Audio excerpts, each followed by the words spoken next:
my career and how I get more money, enjoyment, and positive people out of it.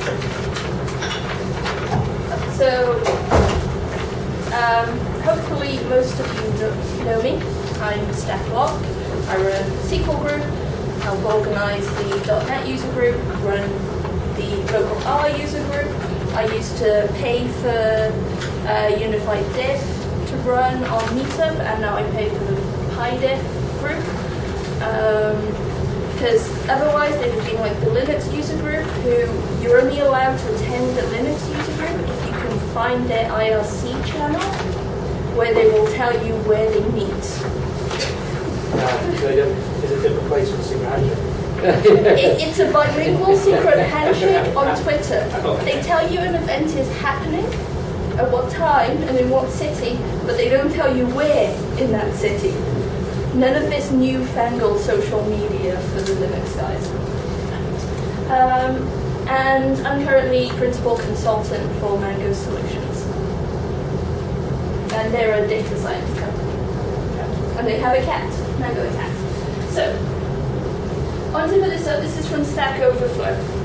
This is not a talk about why you should quit your job.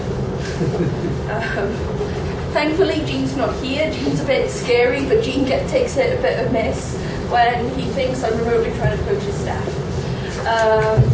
But we all have jobs. They're part of our careers. In a few companies back, I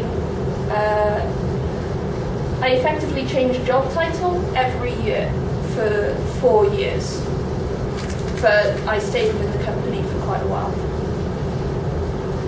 It's all about how do you get the most out of your job whilst giving the most back to the company you're working for at that time. But it's quite reassuring that of the people on Stack Overflow, 76% of them are reasonably happy with their jobs. So, when I think about how my job is doing, I have 4 scales: money, challenge, people, and learning. So people's kind of like the culture and the people you're working with. I don't like working with negative people. I could have said that in a more positive way, but they've been getting me down. I want to work ideally in a place where I like people, where the culture is proactive. I like to learn a lot. So learning is always important for me. If it's a job which I can do with my eyes closed, that's not a job for me. Challenge is a bit different to learning. It's how do I apply and deepen my knowledge? How do I put it into actual practice? It's great to learn, but learning doesn't necessarily... You can learn a lot about something that never actually deepens your skill.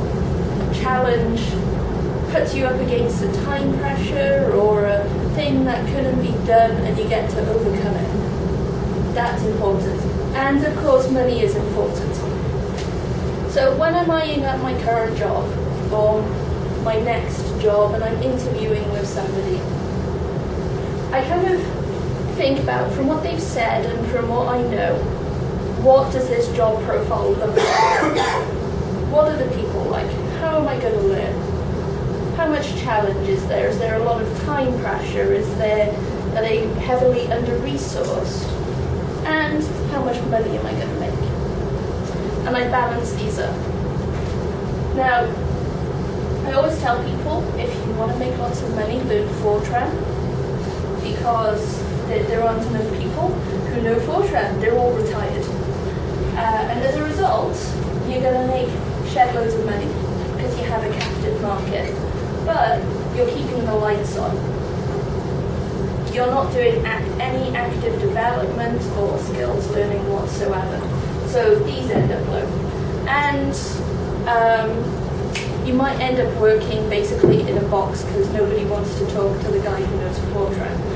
So the people aspect is probably going to be quite low.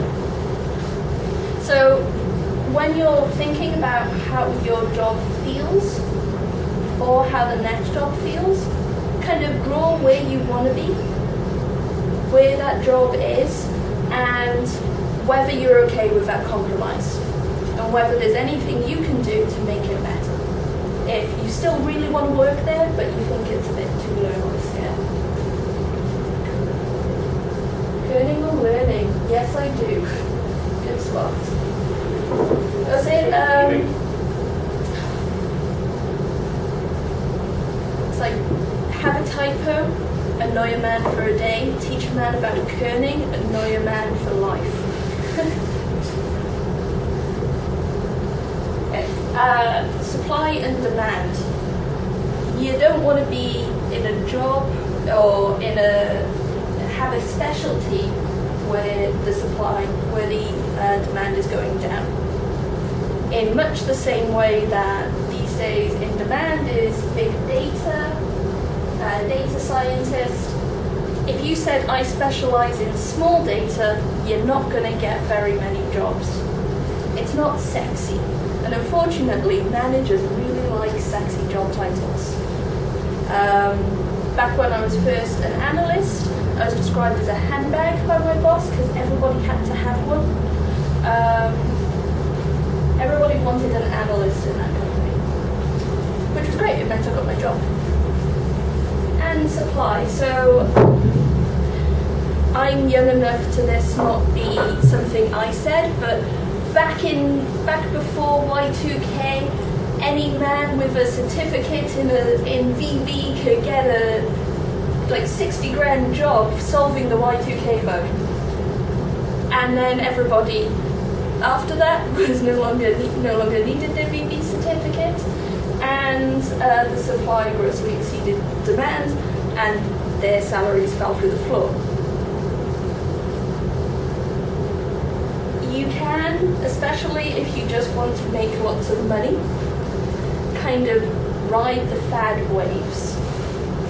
So I know a few consultants who will do consulting for a year or two to make money, but it has low challenge, and then they'll go do a permy job for a year or two to pick up a sort of a larger scope amount of project work and new challenges. And they balance their ability to make lots of money on fads with their ability to actually deliver technically for those fads.